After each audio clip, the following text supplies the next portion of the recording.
Welcome to Man Does Tech, where I solve the problems you didn't even know you had. You begin by fixing posture and hand placement so typing feels effortless. Good posture reduces fatigue and increases accuracy. Once done, position fingers on the home row, left on ASD, right on JKL, and rest thumbs lightly on the spacebar. Start immediate practice. Do 5-10 minutes of slow home row drills, focusing on quiet, even keystrokes and tactile awareness.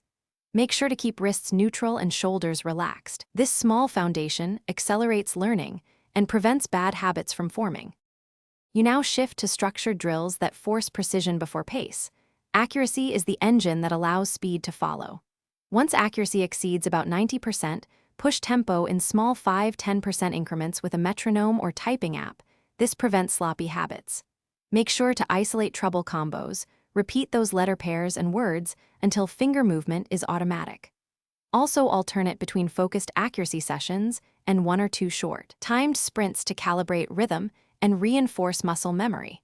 You finish by integrating advanced practice and a troubleshooting habit to keep improving. Once comfortable, practice full paragraphs, code snippets, and numeric sequences to transfer skill to real work. Make sure to log weekly WPM and accuracy, then tailor sessions to weak keys or patterns that cause errors. If you hit a plateau, slow your tempo back to accuracy drills for several days, vary exercises, and rest more. This reset breaks bad patterns and pushes your speed up sustainably. Thanks for watching. If you found this helpful, don't forget to like and subscribe.